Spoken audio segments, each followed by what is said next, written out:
All right. Today is my pleasure to introduce Alex Bischer.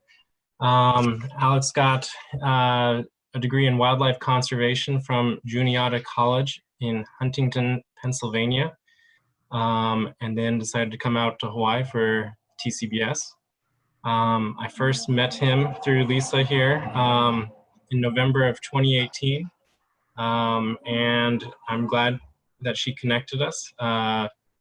He was doing the internship track, and I work for the Natural Area Reserve System with Division of Forestry Wildlife, and we had an excellent project that we could use an intern with, and that was the Pallulah, captive bred Pallulah release of 2019 at a new site at Pu'umali, and Alex Bischer was a huge help in that.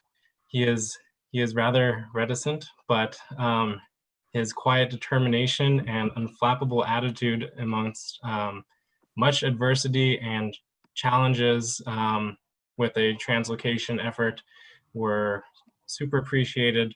And I don't think we could have done half of what we did without him. So I was very glad to have his help and to be his mentor. And I think he had a great experience along the way. So with that, take it away, Bish. Thank you very much for the introduction, Alex. So like you said, I'm also Alex, and I'm going to be presenting about my internship with the Natural Area Reserve System, titled Saving Hawaii Island's Endangered Forest Birds. So we're going to start the presentation with a little history and background on Hawaiian honeycreeper radiation and decline, and then get into how organizations such as the Natural Area Reserve System are working to protect these species. I will then get into the heart of my internship and the many projects I was able to work on, and finish with outcomes and takeaways from my time in the TCBES program. And FYI, any picture you see in this presentation that doesn't have any photo credits was taken by myself. So, over 1 million years ago, a handful of terrestrial birds made their way to the world's most remote archipelago. These few descendants radiated into the iconic honeycreepers endemic to Hawaii, and that can be found nowhere else in the world. Each species evolving to fill a specific niche based on its island, habitat, and available resources. Since initial colonization, a total of 95 avian species or subspecies have gone extinct due to human pressures. That brings us to where we are today, with 21 remaining native bird species, 12 of which are listed as threatened or endangered. However, almost all are experiencing population declines from some human-induced pressures. Some of the drivers that are causing the decline of Hawaii's native forest birds are habitat loss, introduced predators, climate change, and introduced diseases. Throughout Hawaii's colonization, numerous mammals have been introduced to an area that historically did not have any native land mammals. When the native species not evolving to survive alongside these new invaders, many were not able to adapt quickly to the spread and altered ecosystems. The introduction of ungulate livestock such as pigs, sheep, goats, and cattle has had devastating impacts on the local plant communities, resulting in major habitat loss and alteration. Non-native predators such as cats, rats, and mongoose are able to predate on the native birds that did not evolve to avoid these new mammalian predators. Mosquitoes brought to Hawaii on ships in the early 1800s brought devastating diseases such as avian malaria, which many of the native birds show no resistance to, and is leading to many of their declines. And warmer temperatures are allowing these disease-carrying mosquitoes to expand to higher elevations, which is the last stronghold for many of Hawaii's endangered forest birds. One of the organizations doing their part to help save many of these birds is the Natural Area Reserve System, or NARS for short, who I was fortunate to complete my internship with. They have a specialized team that is focused on the conservation of Hawaii Island's native birds, which is led by my mentor, Alex Wong. The statewide system comprises 21 reserves, with 7 of them being located on the island of Hawaii, which are found in this picture here. The goal of these state lands is to preserve in perpetuity specific land and water areas which support communities as relatively unmodified as possible of the native flora and fauna as well as geological sites. The reserves are comprised of a diverse range of ecosystems ranging from marine and coastal environments to lava flows, tropical rainforests, and even alpine deserts. Although much of their work is focused within the reserves, some species are found outside of the natural areas and require collaboration with other agencies. So, the focal species for my internship was the Pallulah. The Pallulah is an endangered finch-billed honeycreeper found only on the island of Hawaii. Historically found on the islands of Kauai and Oahu, Pallulah are currently only found in the subalpine dry forest habitats on the southwestern slopes of Mauna Kea. Although previous analysis shows that population numbers have fluctuated historically, they have shown a steady decline since the early 2000s. This niche species feeds almost exclusively on the unhardened seeds and flowers of the mamane tree, which is only found in dry montane and subalpine habitats. Heavy reliance on a single food source has put the Pallulah at risk due to changes in mamane abundance. As I stated earlier, the remaining Pallulah can be found on the southwestern slopes of Mauna Kea in the Pallulah core area, which is highlighted in yellow on this map. To manage their population, critical habitat around Mauna Kea is being fenced off to control introduced ungulates who are destroying the remaining habitat. Along with the construction of an ungulate-proof fence, organizations such as Mauna Kea Forest Restoration Project are managing Pallulah habitat by trapping invasive predators and restoring their dry forest habitat. With this improved habitat comes the hope that Pallulah can return to areas of their historical range across all of Mauna Kea, such as the Pu'umali Restoration Area, which was chosen to be the site of the 2019 Pallulah release on northern Mauna Kea. So this here is an example of the ungulate fence that is being created around Mauna Kea. And as you can see, the picture shows just how effective controlling these ungulates can be in restoring dry forest habitat. So as you can see on the right of the picture, you have the uphill slope, which is controlled for ungulates, and you can see the regeneration compared to the downhill slope, which is mostly just grasses, is quite stark. So this brings us to the 2019 Pu'umali Pallulah release, which comprised a large portion of my internship. Back in 2002, the 5,000-acre tract of land was set aside to restore critical Pallulah habitat. After almost 2 decades of management and restoration, it was chosen to be the site to release captive Pallulah on the northern slopes of Mauna Kea. A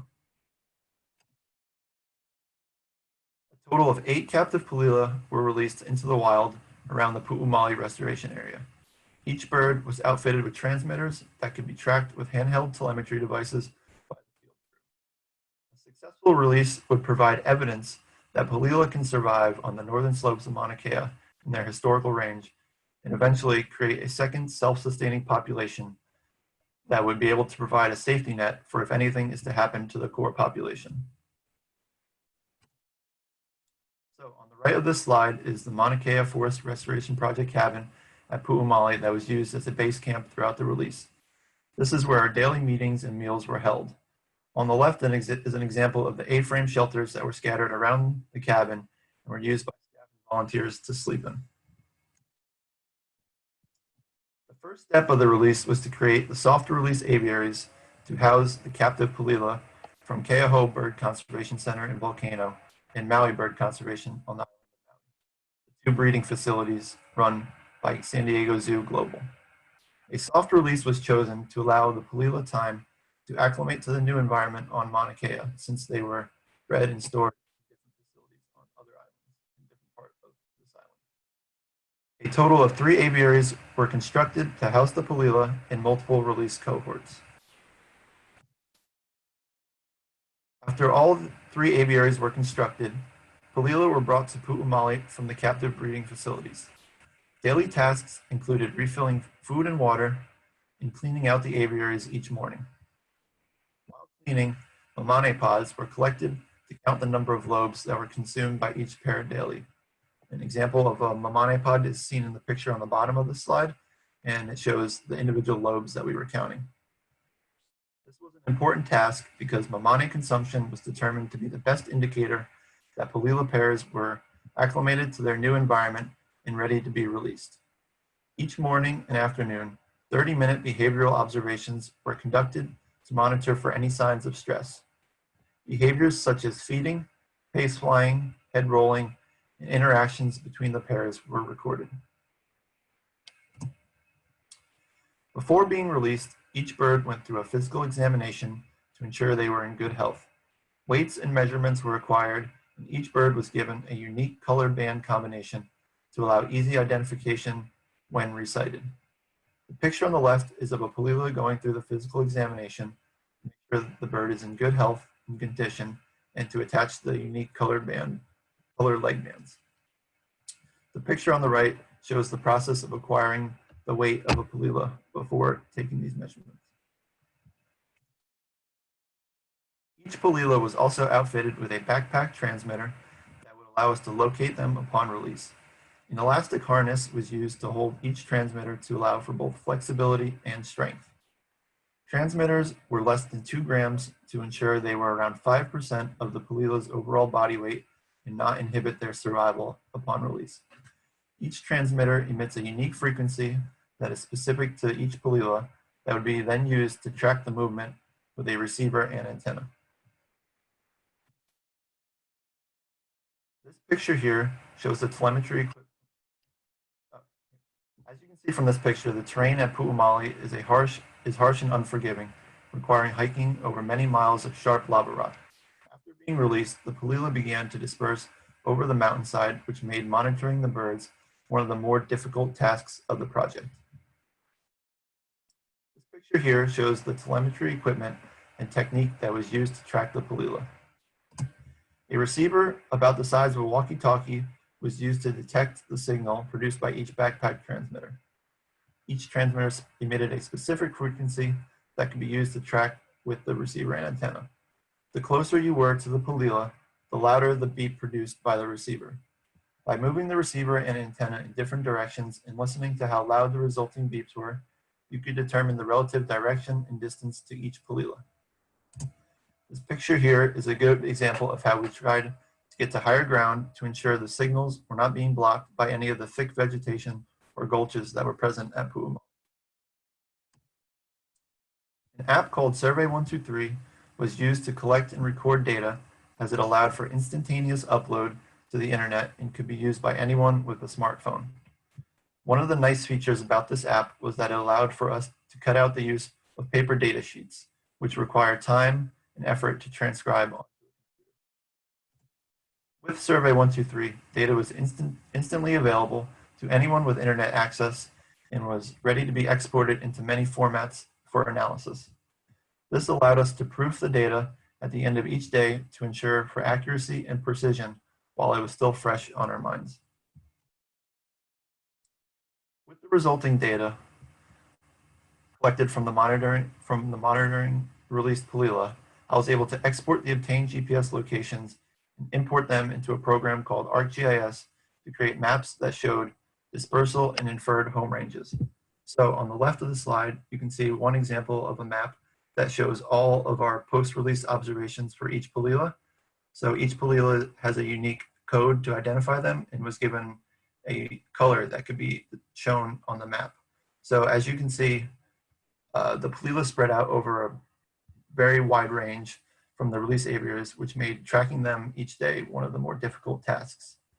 And then the map here on the right shows one of our Pallulah pairs that was able to survive for over 9 weeks in the wild. And you can see the male with the red dots, after being released, showed a strong site retention in an established home range and didn't move very much, while the female was the complete opposite and spread out over many miles on the mountainside until eventually reuniting with the male and eventually being seen foraging in the same trees. So the biggest challenge we experienced in the release was the high mortality rate. Unfortunately, all released Pallulah either died upon being released or went missing, mostly from predation of native raptors like the pueo, which is seen in the photo on the left. One bird we believe was predated on by a rat while roosting overnight. However, the numerous traps around the release site we believe kept introduced predators in check. Another challenge we experienced was the unexpected dispersal of the Pallulah upon release. The original plan was to utilize supplemental feeders outside the aviaries to provide additional food. However, each Pallulah claimed different areas on the mountain and did not stay around the release aviaries for supplemental food. This made relocating and sighting the Pallulah each day a challenge for our relatively small field crew. The last challenge we experienced was a relatively small sample size. Due to limited number of Pallulah in captivity, time constraints, and stress shown by some of the birds in the release aviaries, we were only able to release a total of 8 Pallulah, which was roughly 1/3 of the original plan. Ideally, we would have liked to release as many birds as possible to reduce the pressure from predation on the released birds, which was found to be our biggest challenge. With the challenges came many successes that can be taken away from the release. We learned that captive Pallulah can be released into the wild and survive on their own without any human assistance. And this is exhibited by one of our pairs, Pallulah pairs, surviving for over 9 weeks in the wild before losing signal on them. One pair even reunited and was found foraging in the same Mauna patch. The transmitter harness technique was developed that did not seem to cause any extra harm or distress to the birds. And after the release, the field crew, partner agencies, and myself created a report that is being finalized to be published and aid in any subsequent releases by providing the framework we used as well as changes that can be made to increase the likelihood of success based off of our observations. While working with NARS, I was fortunate enough to aid on multiple other projects. The first being the predator trapping program to reduce the threat of introduced predators on our native bird populations. Multiple different trap types are used to target the 3 main introduced predators, that being cats, rats, and mongoose. So in the picture on the left, you can see a good nature A24 trap, which was used to target some of our smaller predators, such as rats and smaller mongoose. And then in the middle picture, you have a conibear trap, which was used at Pu'umali to target cats, which is a very efficient killer of our native forest birds. And then the last kind was the Doc 250, which was used to target both rats and mongoose at many of our sites. Thanks to my time at Pu'umali, working alongside the Keauhou Bird Conservation Center staff, I was able to make connections that led to me being able to volunteer with the Pallulah project. I was fortunate enough to work with the field crew once a week for roughly 3 months, learning how they care for and study the released Pallulah, or Hawaiian crow. The skills and techniques that they were using were similar to that of the Pallulah release. However, with corvids being much smarter animals, it offered a unique set of challenges. I got to practice animal husbandry skills like making daily diets that were given as supplemental food, and more telemetry experience tracking and observing behaviors upon locating the released birds.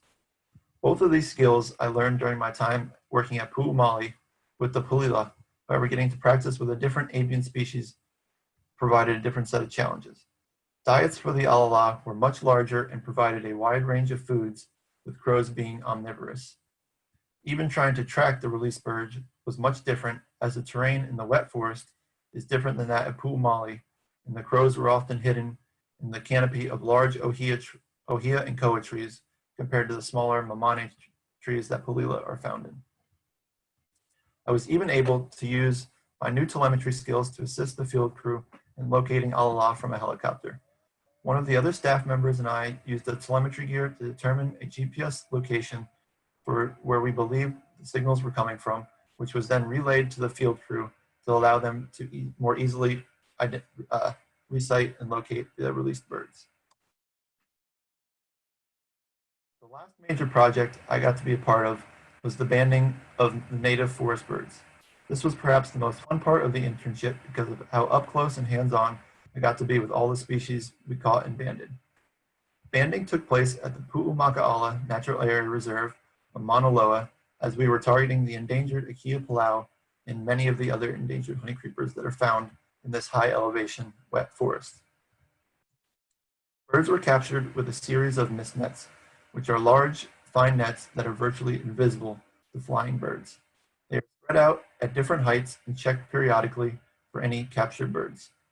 After they are caught and removed, they are outfitted with a unique ID band and processed to acquire measurements, blood samples, and fecal samples to be used in other studies. If an endangered bird was caught, a transmitter would then be attached to allow us to track their movements and allow for future resightings. So the picture on the bottom left shows my mentor Alex drawing blood from a non-native Japanese white-eye that would then be sent off to a lab to be tested for avian malaria and other diseases, which is one of the biggest threats to our native birds. The top two photos show an apapane, which is the most common honey creeper in Hawaii, and an iiwi, which I think is one of the coolest looking ones. The picture on the bottom right is of an endangered olive or Hawaii creeper that we outfitted with a transmitter, which you can see the wire coming off the back, which was then used to track and allow future resightings. So this slide here just shows a couple more of our native birds that we were able to capture and band. So the top left shows the Hawaii amakihi, which is our second most common native bird. The bottom left shows the oma'o, which is Hawaii Island's native thrush. And the right shows a Hawaii elepaio. Throughout the duration of my internship, I was able to develop many valuable skills from working with Hawaii's conservation professionals. I was able to help write a scientific report that will be published. I gained hands-on experience working with multiple different endangered species, became extremely skilled using telemetry equipment to track and observe multiple bird species. I got to band and collect data from dozens of birds and created contacts in the conservation field across the whole state. Not to mention getting to work in some of the most pristine and breathtaking environments the island had to offer was an added benefit. However, this was not a one-sided relationship, as there were many benefits to NARS throughout the process. My internship gave the Natural Area Reserve System and other partner organizations over 600 hours of fieldwork that was crucial to some of the projects. One of the main problems facing the conservation field today is the lack of funding, which often leads to smaller field crews and less resources. The fact that I was able to assist in many of these groundbreaking projects and obtain a degree for it at the same time, I feel like was a win-win for both sides. This partnership also brought positive publicity and outreach for the NARS program, NARS and the TCBES program, as my internship was featured in a school-published article highlighting my internship in the 2019 Pu'umali Pallulah release. In general, it was a success for both sides and opened up opportunities for future TCBES internship students wanting to work in avian conservation. With all that being said, there's a few people I'd like to thank. First being my mentor, Alex Wong, for giving me this opportunity and allowing me to assist on all these projects. The amount of knowledge and skills he was able to share with me was amazing, and I cannot thank him enough for everything he did and how accommodating he was. Secondly, I'd like to thank my advisor, Lisa Canali, for helping me obtain this internship and assisting me throughout my 2 years in the TCBES program. I'd like to thank Bryce Masuda and Koa Matsuoka for allowing me to assist with the Pallulah release and allowing me to take on such a large role throughout the entire process. And lastly, I'd like to thank everyone I got to work with throughout my 2 years in the TCBES program for allowing me to learn and work alongside you throughout the whole process. And with all that being said, I'd like to thank everyone for listening today, and I'd gladly like to answer as many questions as I can. So thank you. Thank you, Alex. That was fantastic talk. Really appreciate you sharing your experience with us. So I have a question for you, and it's from Dr. Ostertag. How do you think you will take the experiences that you had with both NARS and with the San Diego Zoo Global into your career, into your next career opportunity? So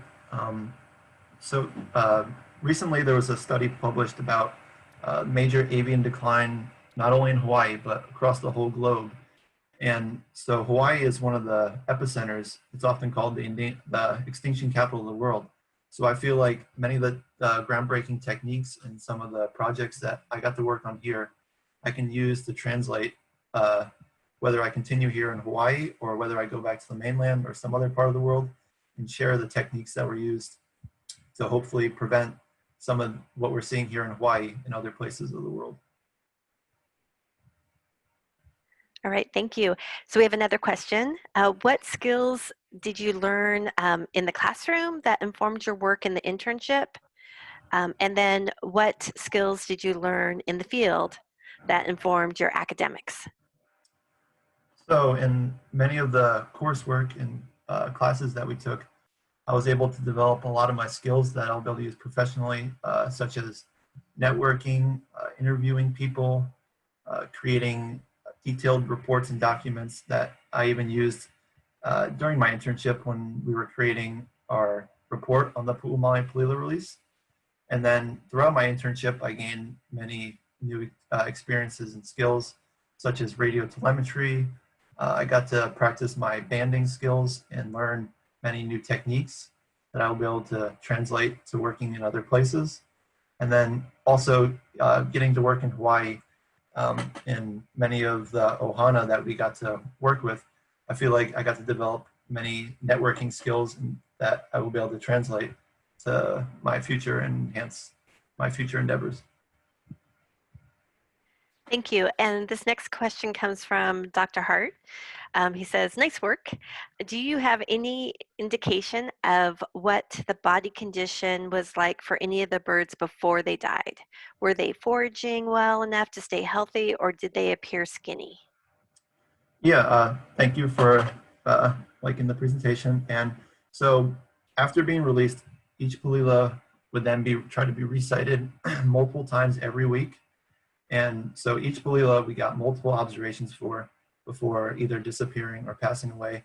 And every Pallulah was found either foraging or showing some sort of natural behavior. Virtually none of them were showing any signs of distress. And then after unfortunately passing away, the bodies were collected and sent off for a necropsy to be examined. And almost all the Pallulah showed good body condition, weight, and showing lots of fat, which we believe was an indicator that they were able to forage, and that wasn't one of the limiting factors in affecting their survival. And we have a question from our live stream, and that is from Vincent Clemson, and he asks, how did you capture the Pallulah?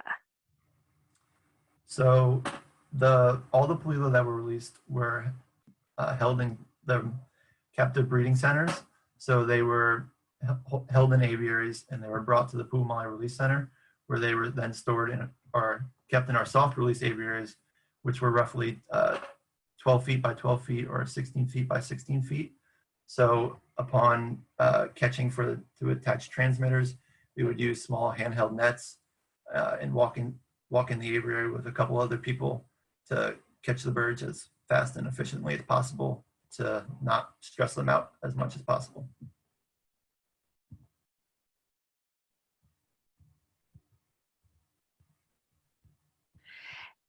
And I have a question for you, and that is, what is the long-term goal of yours, and what is the short-term reality for you in terms of your career? Short term, I'm planning to stay in Hawaii and continue to work with the avian conservation field. And long term, I'm not sure what the future holds. We'll kind of see what happens after this pandemic and how everything shapes out. But I definitely see myself continuing avian conservation and sharing what I've been learning and what I will continue to learn, whether that's here in Hawaii or somewhere else on the mainland or throughout the globe. And then my final question for you is, do you have any words of wisdom in terms of for future internship track students, or for students in general, in terms of how to go about achieving your goals and expanding upon your good work? Yeah, I'd say my biggest takeaway from my internship and my time here is to take advantage of every opportunity that is given to you. So, originally, the plan was to just work on the Pallulah release, but as the internship went on and making connections with other people, I got to work on other projects like the Paleta project. I got to go out banding. I mean, there were times that Alex would text me the night before asking what I'm doing tomorrow, because they had available spot to go out banding with them the next day. So whenever possible, I would drop whatever I could to go out and get the hands-on experience, just because getting out and getting to work in many of these special places, not many people get these opportunities. So I would say not only anyone working in the TCBES internship program, but basically anyone, just take advantage of all the opportunities that are available to you, whether that's getting minimal sleep the night before or being stressed out. It'll all be worth it in the long run, based off of the experiences and memories you'll make from it. Awesome. Well, thank you very much. I don't see any more questions in the live stream, so I would just like to ask you if you have any final words that you'd like to share with anyone. Just like to say thank you again for everyone for listening.